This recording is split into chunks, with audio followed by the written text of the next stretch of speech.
Te lo advertí, con unas cuantas bofetadas aprenderás a obedecer. Eso fue lo último que dijo antes de cerrar la puerta de un golpe, dejando tras de sí un silencio espeso que me arañó el alma. Sus pasos se fueron perdiendo por el pasillo y entonces mis piernas cedieron. Caí al suelo con las mejillas ardiendo, la vista empañada y el corazón encogido. No lloré, ya no. Las lágrimas se me habían terminado hacía años, igual que las flores del jardín que él jamás regaba. Me quedé allí sentada mirando el reflejo de mi cara en un charco de agua derramada. El moretón empezaba a dibujarse azul y violeta, como una marca cruel que el tiempo ya ni siquiera me dejaba ocultar.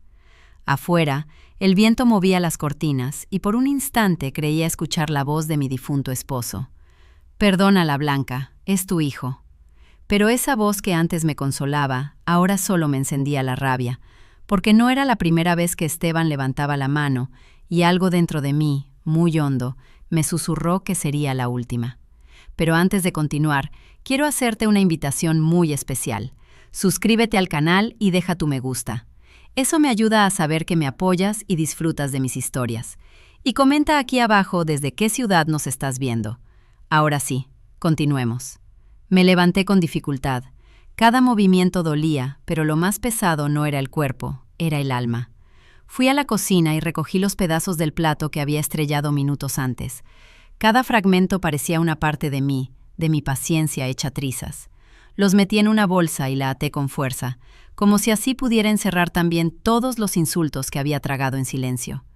El reloj marcaba las 6 de la tarde. La cena seguía servida, fría, intacta. El guiso que había preparado con tanto esmero ahora olía a abandono.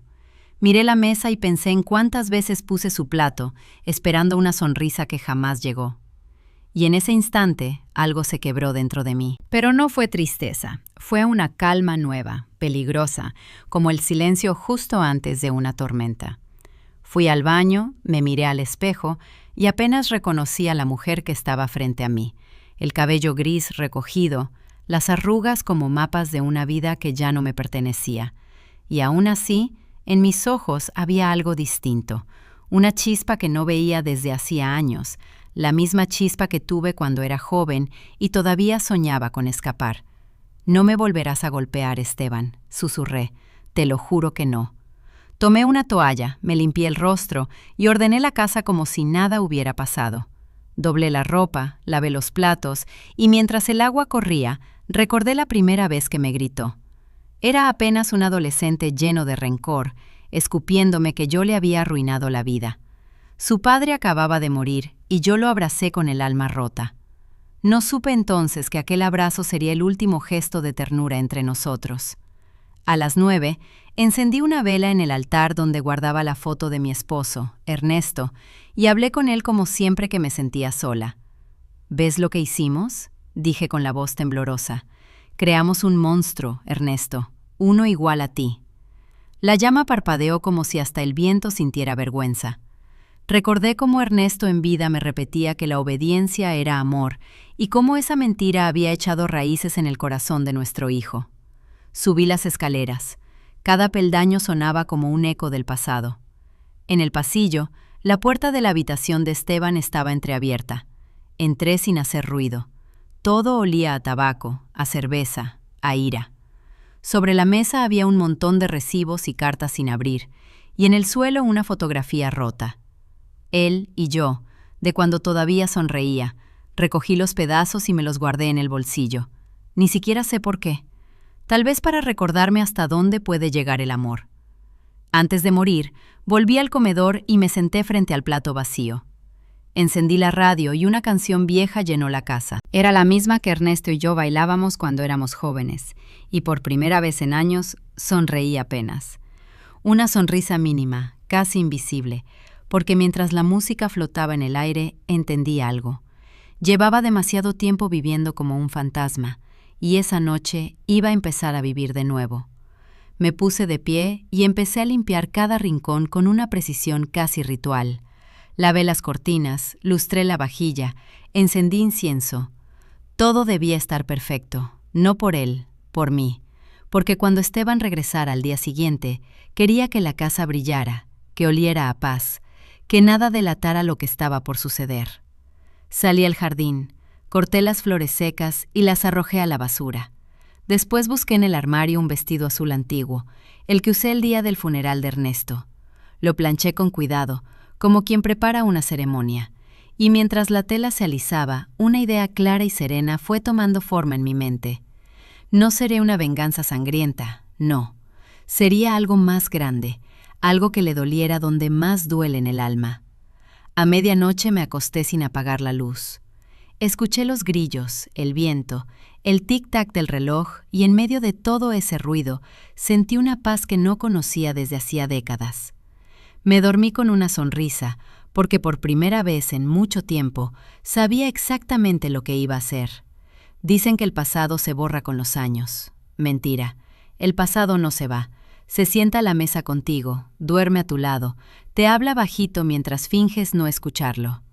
Yo aprendí a convivir con él en cada grito, en cada noche de miedo, en cada lo hago por tu bien, que en realidad significaba quiero verte rendida. Cuando conocí a Ernesto, yo tenía 22 años.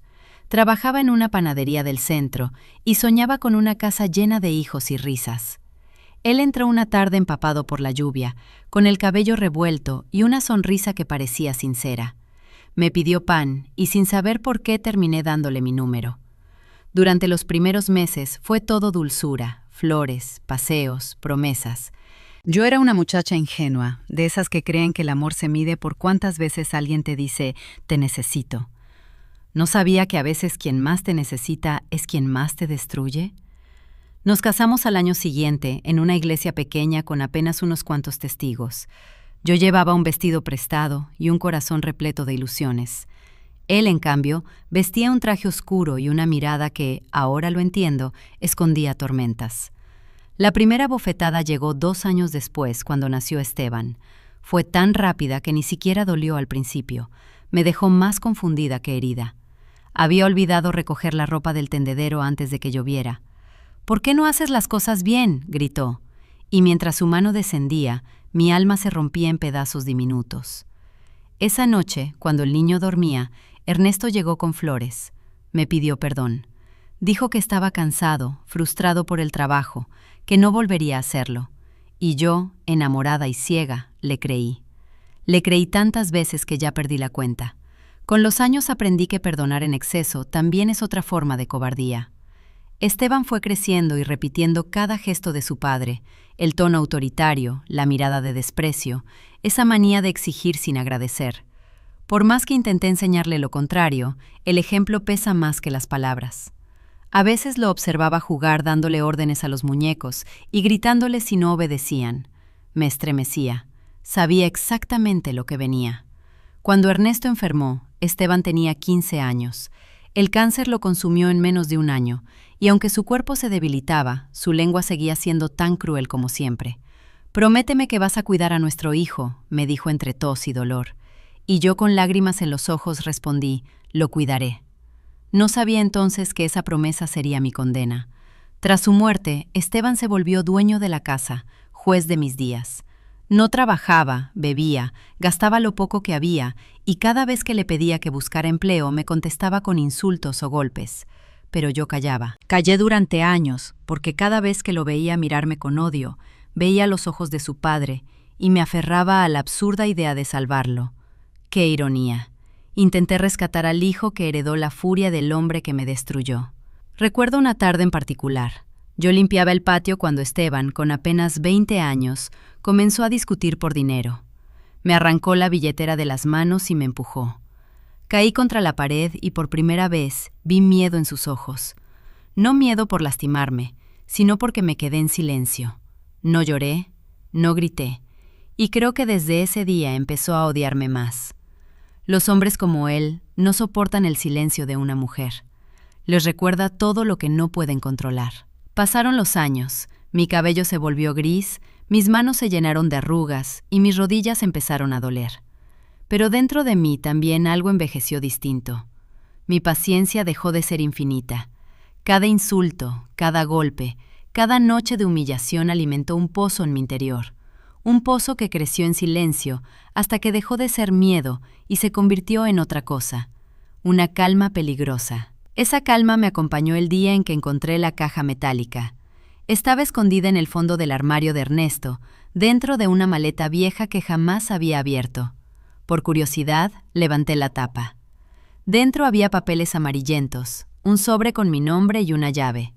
El sobre decía: abrir solo si algún día decides vivir. Sentí que Ernesto me hablaba desde el más allá. Guardé la carta sin abrirla y escondí la llave en un frasco de vidrio en la despensa. No estaba lista. Todavía creía que podía cambiar a Esteban. ¡Qué ingenuidad! Pero esa esperanza murió la tarde de las bofetadas. Y aunque me dolió admitirlo, también sentí alivio. A veces perder a un hijo que solo sabe hacer daño es la única forma de reencontrarte contigo misma. Esa noche, mientras preparaba la cena, pensé en Ernesto, en Esteban y en la mujer que había sido. Miré mis manos. Temblaban, sí, pero también eran firmes. El miedo que me sostuvo tantos años empezaba a debilitarse y entendí que la vida me empujaba a tomar una decisión, no una venganza impulsiva, sino una justicia lenta, de esas que duelen más que los golpes. Me acerqué a la ventana. El viento movía las cortinas igual que la noche anterior, pero esta vez no sentí frío, solo determinación. Al día siguiente me levanté temprano, me puse mi ropa más sencilla y abrí el armario donde estaba la maleta. Tomé la caja metálica y la llevé a la mesa. Respiré hondo y por primera vez en muchos años me sentí viva. Nunca he creído en las casualidades. Todo llega cuando uno está dispuesto a ver. Y esa mañana, mientras la luz del amanecer se filtraba entre las cortinas y el reloj marcaba las 6, supe que había llegado mi momento. La caja metálica brillaba bajo la lámpara, como esperando que por fin tuviera el valor de enfrentar su contenido. La observé largo rato, temiendo que lo que guardaba pudiera cambiarlo todo, y lo cambió. Metí la llave en el candado. Giró con un clic suave, casi amable. Dentro había documentos, una libreta antigua, un sobre sellado y una fotografía doblada. En la foto estábamos los tres, Ernesto, Esteban y yo. Yo sonreía, ellos no. Detrás, con la letra de Ernesto, había una frase: Blanca, si alguna vez te fallé, aquí está lo que te debo. Con manos temblorosas abrí el sobre. Dentro había varios cheques de un banco que ya olvidaba y una escritura a mi nombre, una propiedad, una casa en el campo que nunca supe que existía. También había una carta escrita con tinta corrida. Sé que no fui el hombre que merecías. Le enseñé a nuestro hijo fuerza en vez de amor, y ese será mi castigo eterno. Esta casa y este dinero son tuyos. Prométeme que si Esteban alguna vez te levanta la mano, no lo enfrentes con violencia. Usa esta herencia para salvarte, no para castigarlo. Cerré los ojos. El papel olía a humedad, a remordimiento, a despedida. Y mientras lo leía, entendí la ironía cruel de sus palabras. Me pedía perdón por sembrar violencia y al mismo tiempo me pedía que siguiera callando. No, esa promesa no iba a cumplirla. Durante años obedecí, por amor, por miedo, por costumbre. Pero esa mañana, con esa carta entre las manos, entendí que mi deber no era soportar más, era cerrar el ciclo. Y para cerrar un ciclo, a veces es necesario hacerlo con fuego. Guardé los documentos en su sobre, pero me quedé con la carta. La doblé con cuidado y la puse en el bolsillo del delantal, como si llevara conmigo una confesión que pesaba más que el aire. Afuera, el sonido de los autos y de los pájaros se escuchaba más nítido que nunca. Era como si el mundo por fin hubiera despertado conmigo. Fui hasta la ventana y vi pasar a una vecina con su nieta. La niña le apretaba la mano y reía con esa inocencia que alguna vez también tuvo mi hijo. Me pregunté en qué momento se rompió todo. ¿Cuándo dejamos de ser familia para convertirnos en dos enemigos respirando bajo el mismo techo? Recordé a Esteban de pequeño, su risa fácil, su forma de pedirme una canción antes de dormir.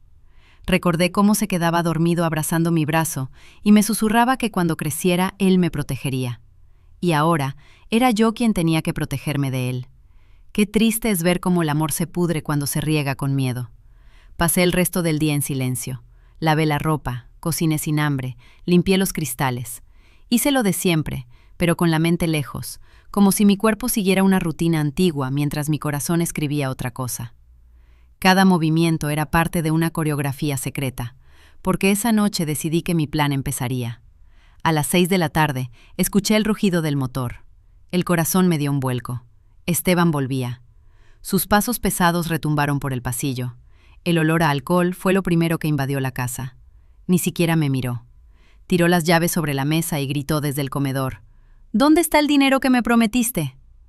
«No te prometí nada, hijo», respondí sin apuro. «Mentira, dijiste que me ibas a ayudar». Su voz era un látigo. Yo seguí picando cebolla despacio sin levantar la mirada. Eso lo enfureció más. «Contéstame», bramó golpeando la mesa. «Estoy harto de que me ignores». Me giré despacio, lo miré a los ojos y dije sin temblar: «No te ignoro, Esteban. Solo aprendí a no tenerle miedo a lo que ya no me importa». La frase lo dejó descolocado, como si hubiera escuchado un idioma nuevo. No supo qué responder. Tomó una botella, bebió directo del pico y se fue a su cuarto dando un portazo. Me quedé inmóvil escuchando cómo su rabia se apagaba detrás de esa puerta.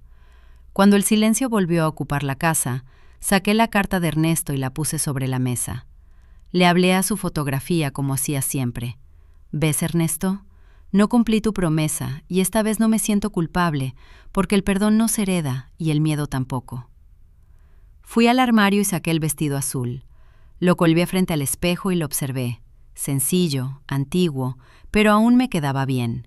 Lo usaría una vez más, sí, pero no para un funeral. Lo usaría para cerrar una vida que ya no me pertenecía. Esa noche, antes de dormir, escribí en mi libreta una frase que me ardía por dentro. La obediencia me quitó la voz. Ahora el silencio será mi venganza. Apagué la luz y me quedé escuchando los pasos de Esteban arriba. Cada crujido era una herida, pero también una oportunidad. Yo ya no era una mujer asustada, era una madre que por fin había entendido que amar no siempre significa perdonar. Cuando el reloj marcó medianoche, abrí los ojos y lo supe. El tiempo del miedo se había terminado. El día siguiente sería el principio del fin, y en mi pecho, por primera vez en mucho tiempo, sentí algo parecido a la paz. Dicen que cuando una mujer calla no siempre es por miedo. A veces calla porque está pensando, planeando, esperando el segundo exacto para mover una sola pieza y cambiar todo el tablero. Yo llevaba años callando, y esa mañana supe que había llegado la hora de hablar, aunque fuera en silencio. Me levanté temprano, preparé café y abrí todas las ventanas. El aire de la mañana olía distinto, como si el viento también quisiera limpiar los pecados de esas paredes. El suelo relucía, las cortinas nuevas colgaban suaves, limpias. La mesa del comedor brillaba bajo la luz del sol. Por primera vez en años, la casa parecía viva. Pasé la mañana cocinando, corté verduras, amasé pan, preparé el estofado favorito de Esteban, ese que de niño pedía con entusiasmo y que con los años dejó de agradecer. Puse música baja en la radio, una melodía antigua que acompañaba sin estorbar. Mientras revolvía la olla, pensaba en la carta de Ernesto y en las bofetadas de Esteban. 2 generaciones distintas, el mismo puño, y yo entre ambos como una sombra que aprendió a sobrevivir. Al mediodía sonó el teléfono. Era Esteban. Su voz, para mi sorpresa, sonaba extrañamente amable. «Mamá, ¿qué haces hoy?» «Cocinando», respondí. «Lucía y yo pasaremos por la tarde. Quiero que cenemos juntos». «¿Cenar los 3?» Pregunté sin poder ocultar la sorpresa. «Sí, mamá. Quiero hablar contigo. Quiero arreglar las cosas». Colgué sin saber qué sentir. Era una trampa, un intento tardío de disculpa, no lo sabía. Pero sí sabía algo, no podía negarme. Ese encuentro, o era el destino, o era el final que yo misma había decidido escribir. Pasé las siguientes horas preparando la mesa con un cuidado casi ritual. Extendí un mantel blanco. Puse servilletas bordadas. Saqué las copas que hacía años no usábamos.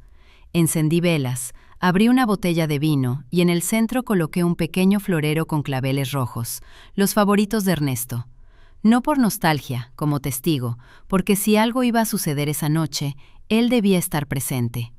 A las 7 en punto escuché el motor del auto. El corazón se me aceleró. Tomé aire y me obligué a sonreír. La puerta se abrió.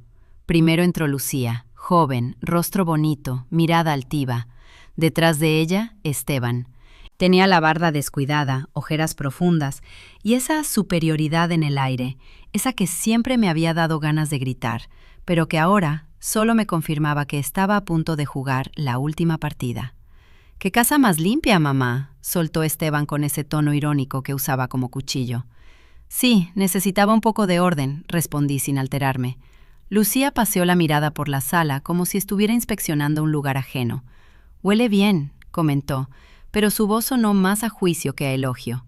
«Gracias, querida, lo hice con mis propias manos». Nos sentamos a la mesa. La tensión podía cortarse con un cuchillo. Yo intenté sostener la conversación en un tono amable. Pregunté por el trabajo de Esteban, por sus proyectos, por cualquier cosa que no fuera el abismo que nos separaba. Él respondía con frases cortas, esquivando mi mirada. Lucía intervenía de vez en cuando con comentarios huecos, tan vacíos como su sonrisa. Mientras los observaba comer, pensé en los ciegos que se vuelven quienes creen tener el poder. Esteban no notó el detalle, mi serenidad, ni el modo en que lo miraba, no con miedo, sino con una compasión dura. Esa era mi ventaja. Él seguía convencido de que yo era débil. Le serví vino. Lucía bebió con prisa, Esteban con desconfianza. «¿Y qué celebramos?», preguntó él alzando la copa. «La familia», respondí con una sonrisa suave, «y los nuevos comienzos». Por unos segundos, la atmósfera pareció relajarse. Casi parecíamos una familia normal, 3 personas compartiendo una cena tranquila. Pero yo sabía la verdad. Cada palabra tenía filo, cada silencio era una amenaza. Lucía fue la primera en romper el equilibrio. «¿Sabe, señora Blanca? Esteban dice que usted es muy controladora». Levanté la vista con calma. «¿De verdad dice eso?» «Sí, que lo trató como a un niño toda la vida y que por eso él tiene ese carácter». Sonreí sin mostrar los dientes. «Qué interesante», dije despacio. «Yo siempre pensé que el carácter se heredaba». El silencio cayó como una losa. Lucía bajó la mirada incómoda.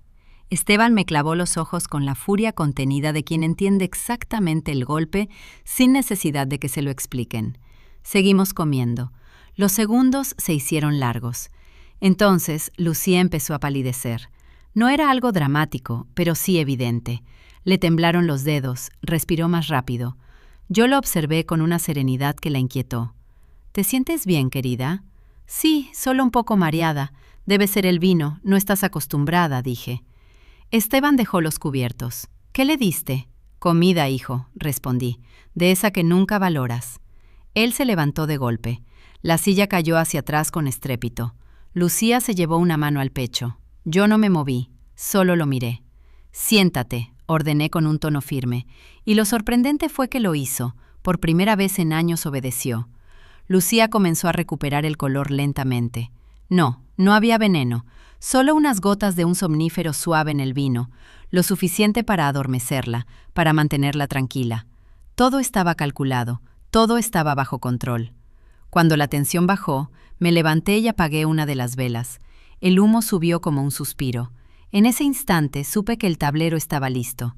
La cena de la calma había cumplido su propósito. Mirar a mi hijo a los ojos y hacerle entender que algo en mí había cambiado para siempre. Esteban intentó romper el silencio. «¿Qué estás planeando, mamá?» Le sonreí despacio. «Solo quiero que esta casa vuelva a ser un hogar, Esteban, aunque tengas que aprenderlo a mi manera». Cuando cerré la puerta aquella noche, supe que algo en mí había despertado y ya no volvería a dormirse. La calma era mi aliada y el silencio mi nueva voz. La cena terminó con un aire pesado, como si el propio ambiente guardara secretos. Lucía dormía en el sofá, rendida por el somnífero, mientras Esteban me miraba con ojos llenos de sospecha. «¿Qué le diste, mamá?», repitió. «Descanso», respondí. «Algo que tú nunca me diste». No supo qué contestar. Me senté frente a él, serví otra copa de vino y le indiqué la silla. «Siéntate. Vamos a hablar, Esteban». «¿Hablar de qué?» «De lo que nunca quisiste escuchar». Bufó molesto, pero se sentó. Era extraño verlo quieto, sin gritar, sin moverse como un toro herido. Yo tenía el control. Por primera vez, el miedo había cambiado de dueño. Saqué del bolsillo la carta de su padre y la dejé sobre la mesa. Él la miró con desprecio. «¿Qué es eso?» «Tu herencia», dije, «la que nunca mereciste». Frunció el ceño, tomó el papel y lo leyó rápido, como quien quiere terminar con algo incómodo. Cuando acabó, lo tiró sobre la mesa. «¿Y qué quieres decir con esto?» «Que tu padre te dejó más que su apellido», respondí. «Te dejó su ira, su orgullo y su castigo». El color se le fue del rostro. «No hables de él», murmuró entre dientes. «No hables de él», murmuró entre dientes. «¿Por qué no?», pregunté. «Si fue él quien te enseñó a odiarme». Se levantó y golpeó la mesa. Las copas tintinearon. «No digas estupideces». «No son estupideces, hijo», dije con calma. «Son verdades, verdades que escondí por amor y por miedo». Lo miré sin apartar la vista. Él respiraba agitado, como un animal acorralado, y en ese instante lo comprendí con una claridad brutal. No estaba frente a mi hijo, estaba frente al reflejo exacto del hombre que me destruyó durante 30 años. Esteban se dejó caer en la silla. El vino en su copa se movía como sangre viva. Yo, en cambio, estaba en paz. Había esperado este momento más de medio siglo. «¿Sabes, Esteban?», dije con voz tranquila. «Cuando eras niño te escondías bajo la cama cuando tu padre gritaba, y cuando él se iba salías llorando, diciendo que no querías parecerte a él. ¿Lo recuerdas?». «No me vengas con cuentos», gruñó. «Lo recuerdo perfectamente». Continué. «Tenías 5 años. Me agarrabas la mano y decías que me protegerías. Y míranos ahora. Tú eres el que golpea y yo la que sangra». Apartó la mirada. En ese silencio se abría una grieta que yo conocía, la del remordimiento intentando respirar. Me levanté, tomé la botella y le llené la copa. «Bebe, hijo». «No quiero». «Bebe», ordené mirándolo a los ojos. «Esta vez no hay veneno, solo verdad». Tomó la copa con la mano temblorosa y bebió un trago. Yo permanecí de pie, firme detrás de la mesa. «¿Por qué haces esto?», preguntó con la voz rota. «Porque ya no tengo nada que perder», respondí. «Ni miedo, ni juventud, ni amor. Tú me lo quitaste todo». El reloj de pared marcó las 11. Lucía seguía dormida. La casa entera parecía contener la respiración. «¿Y qué piensas hacer, mamá?», preguntó con una burla débil. «¿Matarme?». Sonreí. «No, eso sería demasiado fácil. Yo quiero que vivas. Quiero que sientas lo mismo que yo sentí cada vez que escuché tus pasos acercándose, sabiendo que venías a herirme». Sus labios se apretaron. Se pasó la mano por el rostro nervioso. «¿Estás loca?».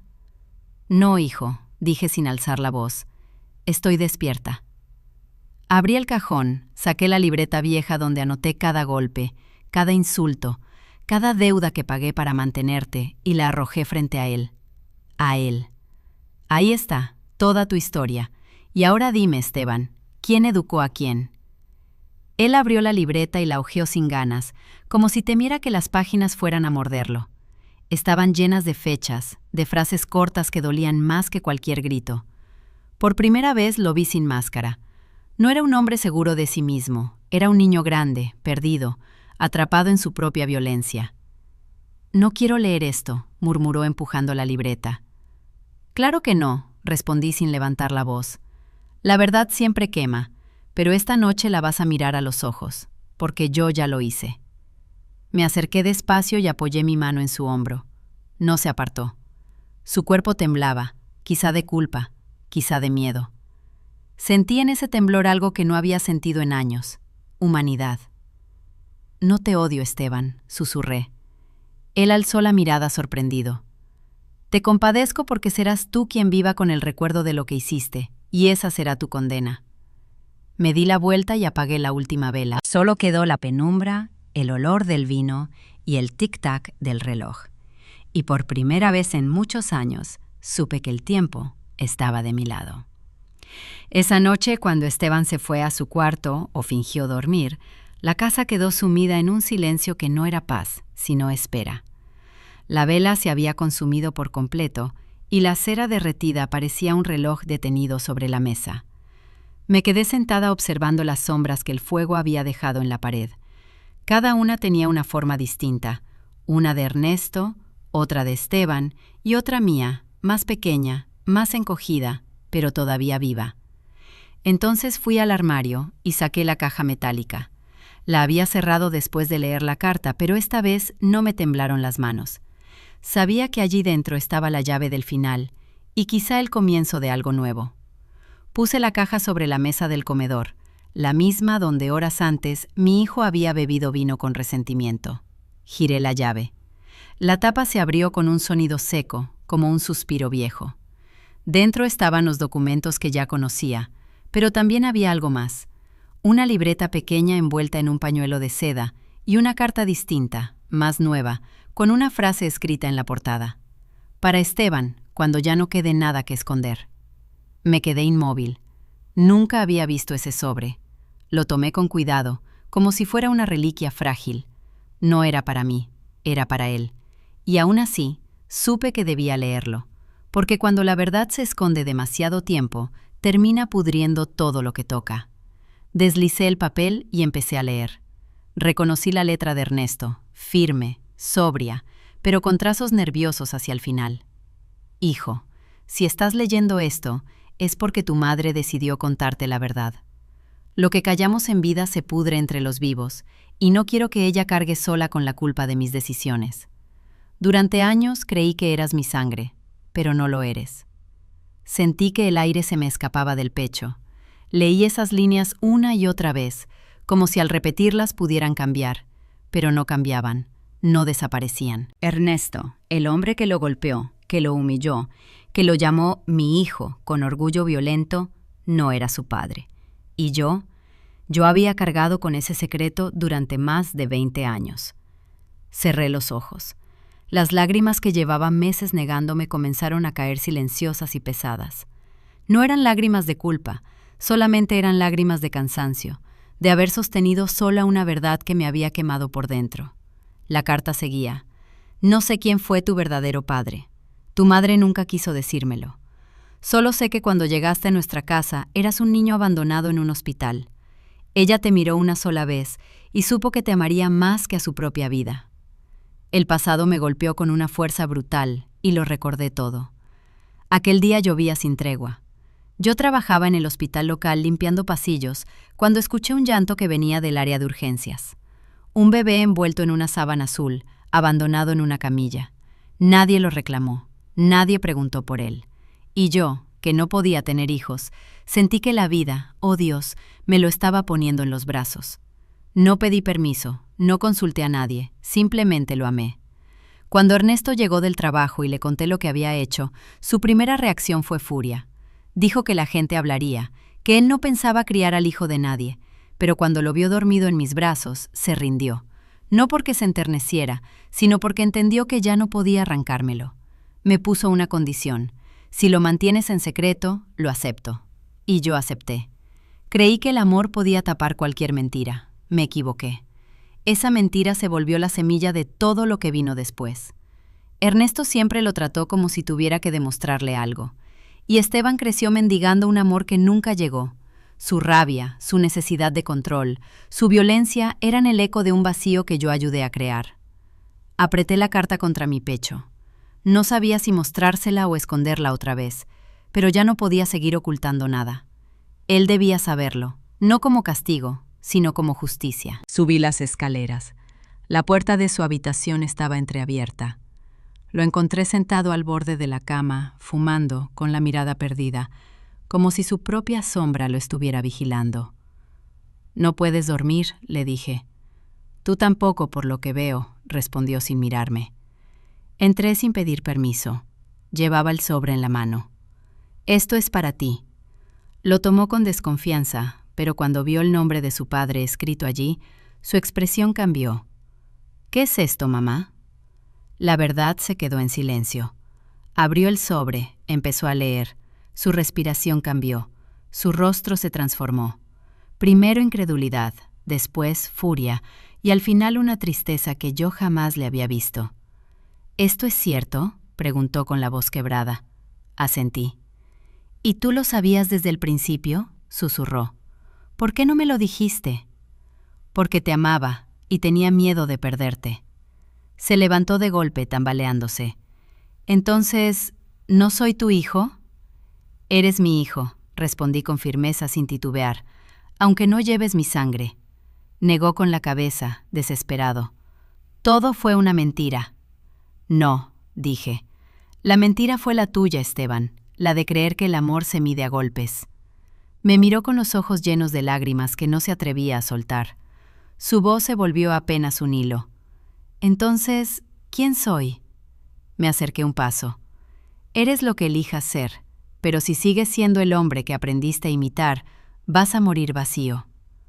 Por un instante vi al niño que había sido, el que se escondía bajo la cama, el que temblaba cuando su padre gritaba, el que una vez me abrazó y me juró protegerme. Extendí la mano y acaricié su mejilla. No se apartó por primera vez. En su mirada ya no había odio, solo confusión, solo dolor. «No te traje al mundo», susurré, «pero te salvé del frío, y aunque me hayas herido 1000 veces, siempre serás el niño que recogí de la nada». Entonces se llevó las manos al rostro y lloró. Lloró como no lo había hecho nunca, y yo, en silencio, lo dejé llorar. Porque a veces el llanto es la única forma de limpiar una vida entera. El amanecer llegó gris, como si el cielo aún dudara si debía iluminar una casa donde el amor había muerto demasiadas veces, pero donde tal vez, por primera vez, también estaba intentando volver. No dormí. El silencio era tan denso que parecía tener peso propio, como si cada rincón de la casa guardara el eco de lo ocurrido la noche anterior. La carta, la verdad, las lágrimas de Esteban. El aire olía a humedad y ceniza, como si las paredes hubieran envejecido conmigo. Y aún así, por primera vez en décadas, ese silencio no me asustó. Era distinto. Era un silencio que anunciaba un final, o quizá un comienzo. Esteban no bajó de su cuarto en toda la mañana. Escuché pasos, cajones abriéndose, algo cayendo al suelo, murmullos apagados. Quizá hablaba solo, quizá con su conciencia. De vez en cuando el piso crujía bajo su peso y yo me quedaba quieta esperando un insulto, un golpe, una explosión de esas que llenaban la casa de miedo. Pero no llegó nada, solo el sonido suave de la puerta de su cuarto abriéndose y cerrándose una y otra vez, como si estuviera atrapado en su propio laberinto. A media tarde finalmente bajó. Tenía la mirada vacía, las ojeras profundas, parecía un hombre distinto, una versión quebrada del hijo que me gritaba, un extraño con los hombros cargados del peso de lo que acababa de descubrir. Se detuvo frente a la mesa. «¿Por qué lo hiciste, mamá?», preguntó. «¿Por qué me mentiste tantos años?». No respondí de inmediato. Le ofrecí una taza de café. El vapor se levantó entre ambos, tibio, casi compasivo. «Porque te amaba», dije al fin, «y porque no sabía cómo decirte la verdad sin que me odiaras». «¿Y crees que ahora no te odio?», soltó con una risa amarga.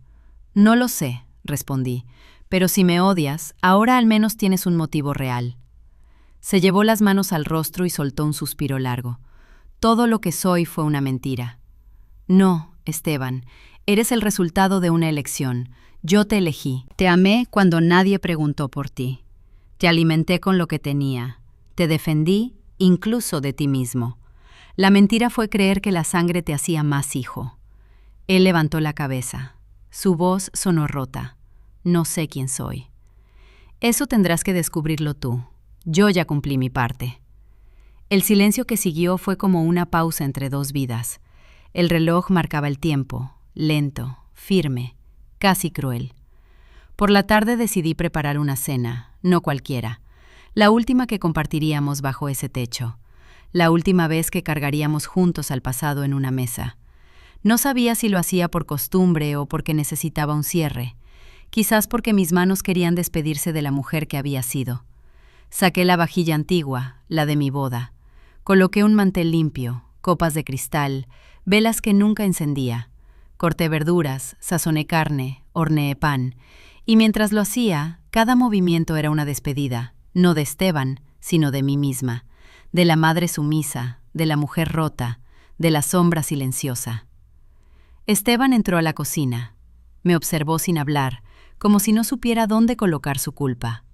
«¿Otra vez cocinando?», preguntó. «Sí», respondí con una leve sonrisa. «Una cena como las de antes». «No sé si tengo hambre». «No importa, come por respeto, no por apetito».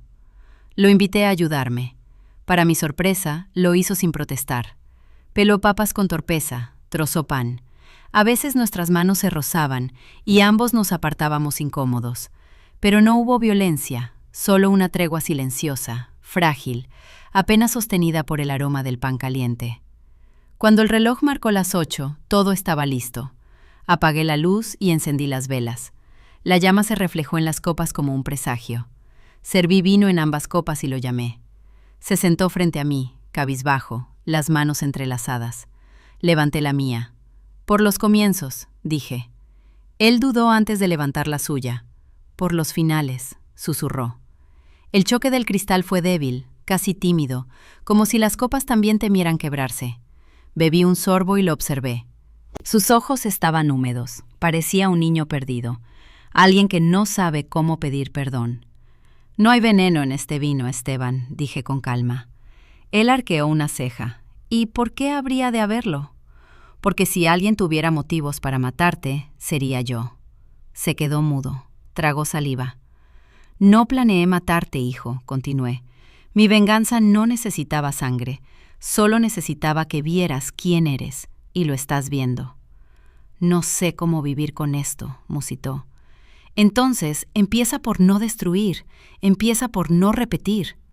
Me levanté y fui al aparador. Tomé algo envuelto en una tela y lo puse sobre la mesa. ¿Qué es eso?, preguntó. Un recuerdo del pasado de tu padre. Desenvolví la tela. Era una vieja grabadora. Presioné play. La voz de Ernesto llenó la habitación. Blanca, si estás escuchando esto, significa que ya no estoy. Hijo, si alguna vez oyes mi voz, quiero que entiendas algo. No hay golpe que se dé sin miedo. Yo golpeaba porque temía no ser suficiente y te enseñé a temer igual. No dejes que el miedo te convierta en mí. La cinta se detuvo con un clic. El silencio que quedó fue más ruidoso que la grabación. Esteban bajó la cabeza. Las velas se consumían lentamente, como si también lloraran. ¿Qué quiso decir con eso?, preguntó. Que el castigo más grande, respondí, es mirarte en el espejo y ver al hombre que juraste no ser.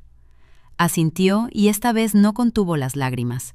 Se cubrió el rostro con ambas manos y comenzó a llorar. No un llanto violento de rabia, sino uno cansado, viejo, de alguien que por fin se reconoce. Me acerqué despacio, puse una mano sobre su hombro. No te odio, Esteban, nunca te odié. Te tuve miedo. Y eso en una madre es peor que el odio. Él levantó la vista, su voz temblaba. ¿Y ahora? Ahora ya no tengo miedo, respondí, y tú tendrás que aprender a vivir con el tuyo. Me senté a su lado, saqué la carta de Ernesto y la puse sobre la mesa junto a la grabadora. Aquí tienes tu herencia. Una carta y una grabación, dijo con amargura. Sí, porque lo que necesitabas no era dinero, era memoria. Levanté mi copa. Brindemos, hijo. Él me imitó sin levantar del todo la cabeza. ¿Por qué brindamos? Por la verdad, dije, porque aunque llegue tarde, siempre llega. Bebimos. El vino sabía dulce y amargo a la vez, como una vida que se acaba y otra que apenas comienza. Luego me levanté a recoger los platos. Él me observaba en silencio desde la mesa. Mamá, sí. ¿De verdad crees que puedo cambiar? No lo miré. No hacía falta. No lo sé, hijo. Eso ya no depende de mí. El agua tibia corría por mis manos y mientras enjuagaba los platos, pensé en todo lo soportado. Las noches en vela, los gritos, las súplicas, los perdones vacíos. Y entendí que la justicia que había buscado no era su muerte ni su arrepentimiento. Era mi libertad. Detrás de mí su voz volvió a sonar. ¿Y tú, mamá? ¿Qué vas a hacer ahora? No me giré. Sonreí frente a mi propio reflejo en la ventana. Yo, susurré, vivir. Por fin vivir sin miedo. Cuando me giré, él sonreía débilmente.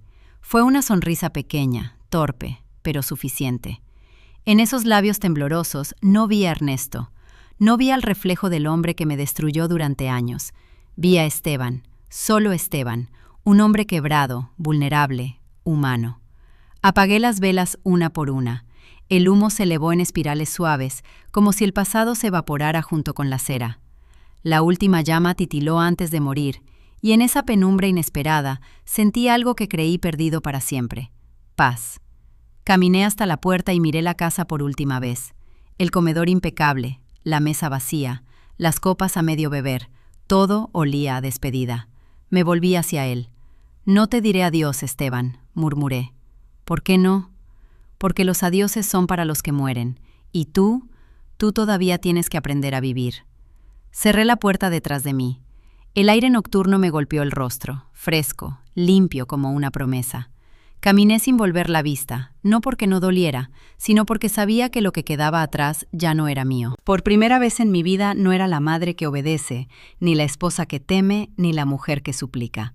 Por primera vez era Blanca Ramírez, una mujer que sobrevivió a 2 hombres y entendió que perdonar no siempre significa quedarse, a veces significa irse sin explicar nada. No existe sonido más elocuente que el de una casa vacía.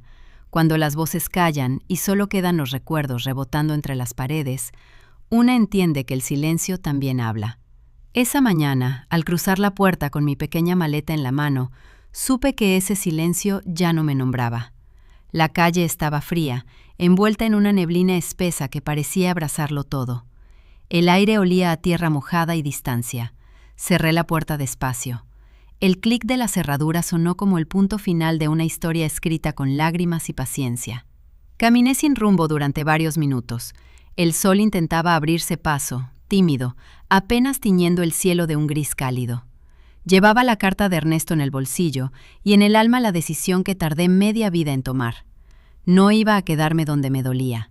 Había juntado algo de dinero, lo justo para empezar de nuevo. No buscaba lujo, buscaba libertad. Recordé las veces que salí llorando por esa misma calle, esperando ingenua que alguien me siguiera. Nadie lo hizo entonces, nadie lo hizo ahora. Y sin embargo, por primera vez me sentí acompañada por mi propio valor, por mis muertos, por todo lo que sobreviví. Llegué a la estación de autobuses y compré un boleto al azar. El destino decía Santa Aurelia, un pueblo a 3 horas de la ciudad. Nunca había escuchado ese nombre, pero me gustó al instante. Sonaba a comienzo, a aire limpio, a promesa. Me senté en la última fila del autobús. Por la ventana vi cómo la ciudad se hacía pequeña hasta volverse un punto borroso. No lloré, no quedaban lágrimas, solo una mezcla extraña entre alivio y vacío. Pensé en Esteban. No sabía qué haría ahora, si lloraría, si se culparía o si, como tantas veces, intentaría olvidar. Pero yo no lo odiaba, ni siquiera deseaba que sufriera. Solo quería que entendiera que la violencia nunca deja herencias, deja fantasmas, y yo me cansé de vivir con ellos. Llegué a Santa Aurelia al mediodía. El pueblo parecía detenido en el tiempo. Calles empedradas, balcones antiguos, olor a pan recién hecho. Me recordó a mi infancia, cuando todo era posible. Renté una habitación en una pensión pequeña atendida por una mujer llamada Teresa. Tenía esa sonrisa suave de quienes han llorado demasiado. ¿Viene de lejos?, preguntó. De más lejos de lo que parece, respondí. Ella no insistió. A veces las heridas se reconocen en silencio. El cuarto era sencillo. Una cama, una mesa, una ventana que daba a un jardín lleno de flores amarillas. Dejé la maleta sobre la cama y contemplé el paisaje. Por primera vez en muchos años, no tenía a nadie esperando detrás de una puerta. Nadie que gritara, nadie que ordenara, nadie que necesitara. Era extraño, dolía un poco, pero era hermoso. Los días pasaron. Comencé a levantarme temprano, a recorrer el mercado, a tomar café con las vecinas. Aprendí a bordar con las mujeres del barrio. Poco a poco la soledad dejó de doler. Me gustaba sentarme al atardecer en la plaza y ver a los niños correr. Sus risas eran un recordatorio de lo que la vida debió ser siempre, simple, ligera, inocente. Una tarde, mientras tomaba café, vi a un joven ayudando a una anciana a cruzar la calle. Tenía algo en la mirada, una mezcla de ternura y arrepentimiento que me atravesó. Por un instante creí ver a Esteban. No era él, pero esa visión me hizo sonreír porque entendí que el amor que damos, incluso cuando no lo devuelven, no desaparece. Se transforma, encuentra otros caminos. Una semana después llegó una carta. El sobre llevaba mi nombre escrito con la letra torpe pero familiar de Esteban. Temblé antes de abrirla. Mamá, la casa está vacía sin ti. Las paredes hablan y todo me recuerda a las veces que no te escuché. Leí todo, tus notas, tus libretas. Me dolió ver en papel lo que te hice. Ahora entiendo tus silencios. No sé si merezco tu perdón, pero quiero intentar cambiar. A veces escucho la voz de papá y por primera vez no me da miedo, me da vergüenza. Tal vez eso sea un comienzo. Si algún día puedes, regresa. No para cuidarme, solo para dejarme darte las gracias. Leí la carta 3 veces. No lloré. pero algo cálido me recorrió el pecho. Tal vez después de todo, él había entendido, y esa era la única victoria que yo necesitaba. Guardé la carta dentro de mi Biblia, justo donde alguna vez guardé mis rezos por él. Esa noche dormí con el corazón tranquilo. No soñé con gritos ni con puertas alzadas para golpear. Soñé con un campo abierto, con flores y con un niño corriendo descalzo. Las semanas pasaron. Aprendí a vivir despacio, sin prisa, sin miedo. Empecé a escribir en un cuaderno nuevo, no sobre dolor, sino sobre cosas simples. El olor del pan, el canto de los pájaros, las conversaciones en la plaza. Escribir se volvió mi modo de sanar. A veces las mujeres del pueblo venían a pedirme consejo. Me contaban sus penas, sus hijos rebeldes, sus maridos crueles. Yo las escuchaba y cuando terminaban siempre decía: no esperen que ellos cambien, cambien ustedes. No esperen que pidan perdón, perdónense ustedes. Y sobre todo, no se queden donde las tratan como si fueran invisibles. Con el tiempo, todas comenzaron a llamarme Doña Blanca. Nadie conocía mi historia. Nadie me veía como la mujer golpeada, ni la esposa humillada, solo como una mujer que había aprendido a vivir en paz. Un año después, una mañana de enero, regresé a la ciudad, no para quedarme, sino para cerrar un capítulo que seguía abierto. Llevaba flores en las manos. Fui al cementerio. Busqué la tumba de Ernesto. Estaba cubierta de maleza. Me arrodillé, limpié la lápida con las manos y dejé las flores. No te guardo rencor, susurré. Gracias por dejarme la fuerza para sobrevivirte. Tu herencia fue el miedo, pero yo aprendí a transformarlo en valor. Después caminé hacia la vieja casa. La puerta estaba entreabierta. Entré despacio. Todo era silencio. El polvo cubría los muebles y las cortinas colgaban como sombras cansadas. El aire olía a abandono. Al final, en el comedor, sobre la mesa, había un sobre. Reconocí la letra de Esteban. Vendí la casa. Me fui lejos, mamá. No sé a dónde, pero necesito empezar de nuevo. Gracias por no rendirte conmigo, aunque no lo merecía. Si algún día paso por Santa Aurelia, te buscaré. No para que me abraces, sino para verte sonreír. Doblé la carta con cuidado y la guardé junto a la anterior. Salí y cerré la puerta. Esta vez no sentí tristeza, solo paz. La verdadera venganza había sido esa, dejar de necesitar justicia. Regresé a Santa Aurelia esa misma tarde. El autobús avanzaba lento y por la ventana vi cómo el sol se escondía detrás de las montañas. El cielo se pintó de naranja y por primera vez en mucho tiempo sonreí sin esfuerzo. Cuando llegué al pueblo, Teresa me esperaba en la puerta con su sonrisa tranquila. ¿Todo bien, doña Blanca? Sí, hija, todo en su lugar. Esa noche, antes de dormir, me miré en el espejo. Había canas nuevas, arrugas más profundas, pero mis ojos tenían brillo, el brillo de quien sobrevivió al infierno y decidió quedarse en la vida. Apagué la luz y me recosté. El viento movía las cortinas y el sonido del jardín entraba por la ventana. Cerré los ojos y pensé. Al final, la casa vacía no era la de ladrillos, era la que llevaba dentro. Y hoy, por fin, la he llenado de paz. Hoy, cuando miro hacia atrás, ya no me reconozco en aquella mujer que temblaba al oír una puerta cerrarse. La mujer que confundía el miedo con amor y la obediencia con respeto. Esa mujer murió el día que decidió caminar sin mirar atrás. Y en su lugar nació otra, una que entendió que la dignidad no se mendiga, se recupera.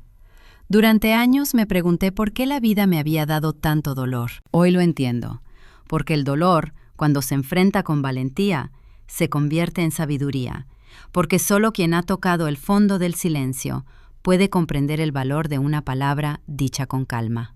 A veces la gente me pregunta si perdoné a mi hijo, y siempre respondo lo mismo.